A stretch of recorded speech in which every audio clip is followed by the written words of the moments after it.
Pues mi objetivo, ¿cuál es? Determinar la incidencia, características epidemiológicas de pacientes con sarcoma de Ewing y el tratamiento recibido así como su sobrevida. Se realizó historia clínica, rayos X, que nos brinda el hospital. Entonces nos preguntamos qué es el sarcoma de Ewing, ¿no? El sarcoma de Ewing compromete un grupo de tumores en los cuales están asociados el sarcoma de Ewing convencional, ¿no? Y también el tumor del ectodérmico primitivo y el sarcoma de Ewing de células grandes o atípicos. Estos tres tipos de tumores van asociados a todo lo que es el sarcoma de Ewing, pero también existe un sarcoma de Ewing que es extraóseo, llamado el sarcoma de Ewing extraesquelético, y su característica es muy similar, muy parecida. Todos los sarcomas de Ewing corresponden en forma diferenciada a los tumores del ectodérmico. ¿Y por qué se caracteriza? Se caracteriza por una translocación cromosómica en el T11 al 22 y en el T24 y 24 la siguiente, por favor. Esto es una imagen del sarcoma de Ewing. Podemos ver estas células redondeadas con escaso citoplasma, con un núcleo denso, con abundante cromatina y glucógeno, ¿no?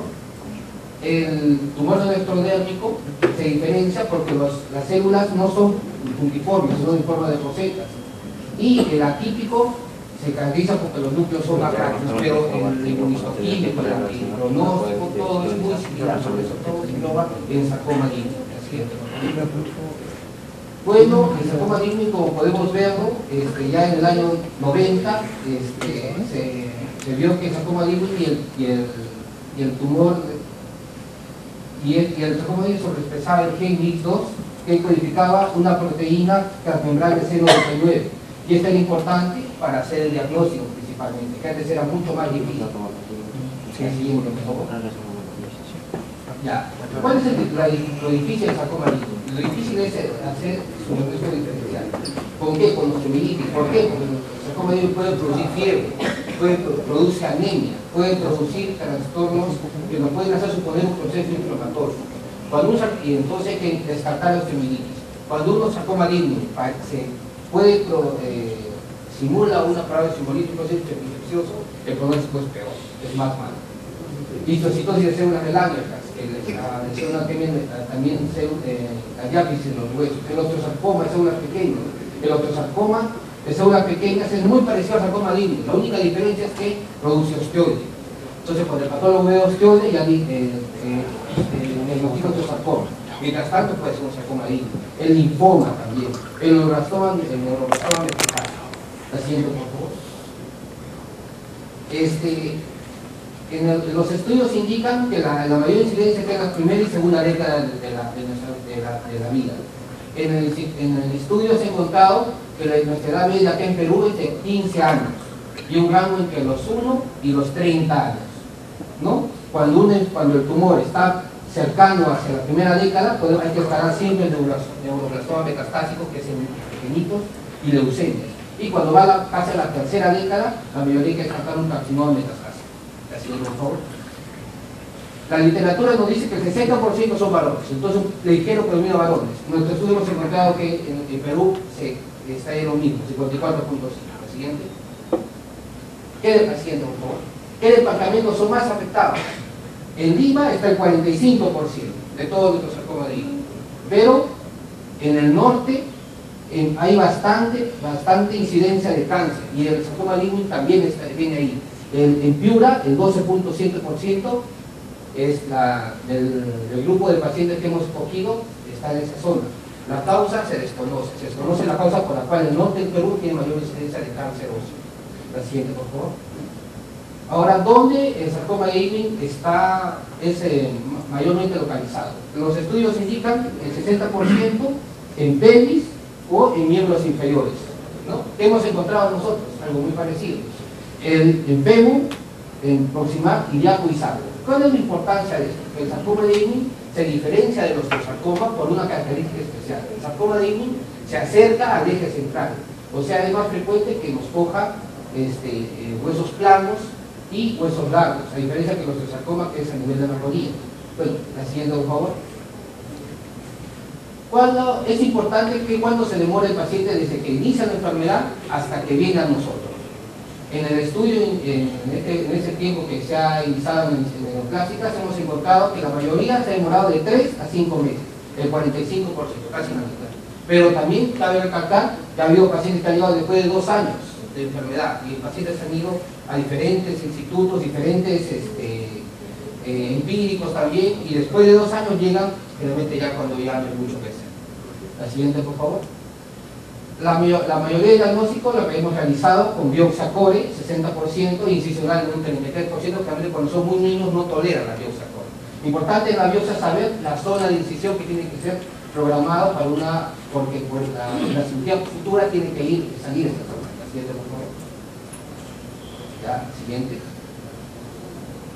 En la radiología, el sarcoma de Ewing es importante, ¿por qué? Por el 70% que hemos encontrado nosotros tiene una reacción periódica en capas de cebolla. Entonces, el sarcoma de Ewing, casi el 70% de las radiografías encontramos capas de cebolla.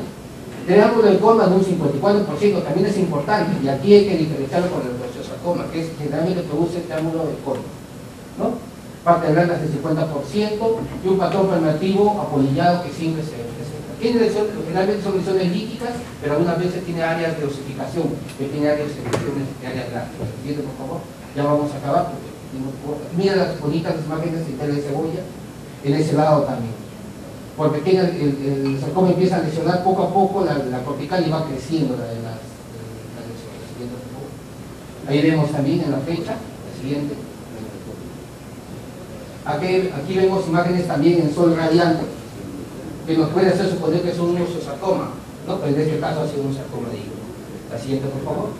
Vemos también imágenes permeativas. Acá no sabemos dónde empieza el hueso sano y dónde empieza el hueso enfermo. No se sabe. La siguiente, por favor.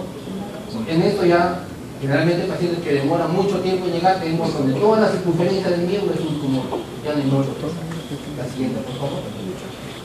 Otra imagen osteolítica. La siguiente. Otra imagen osteolítica con una fractura de cadera, ¿no? Realmente son niños dando secativo de crecimiento, ¿no? La mayoría la siguiente, por favor. Es un paciente postoperado, ¿no? La siguiente, por favor. Ya, son imágenes ¿no? Generalmente en la lesión es huesos diaficiales, casi nosotros la mayoría son huesos diaficiales. Huesos diaficiales o huesos claros. La siguiente. Es un paciente postoperado, es el tumor, la zona superior. La siguiente, por favor. Generalmente utilizamos, en este estudio utilizamos todo lo que es la identificación de NX, que ya la conocen, no lo voy a repetir, para estoy nombrando. La siguiente, por favor. Y realmente con quimioterapia, la siguiente. Ya está. Listo. Generalmente nuestros pacientes, cuando tienen metástasis ósea, metástasis a distancia, el pronóstico es mucho peor, ¿no? Vamos a decir, la siguiente teoría. Ya, la sobrevida.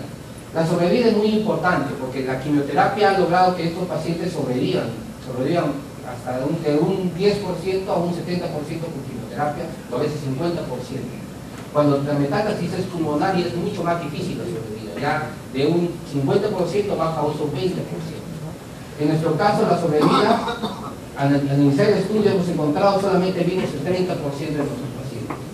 Y de estos pacientes han sobrevivido 10 pacientes con un promedio de 24 meses y un rango de 1 a 3 años.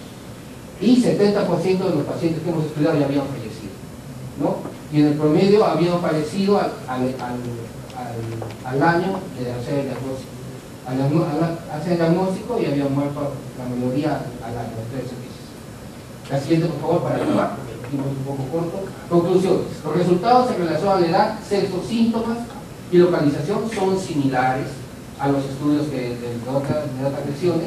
Es más frecuente en el norte del Perú y cada vez se tiende más a utilizar la biopsia core para hacer el diagnóstico, y los estudios de inmunohistoquímica nos ayudan a hacer un mayor, a un diagnóstico más precoz, ¿no? La siguiente, por favor.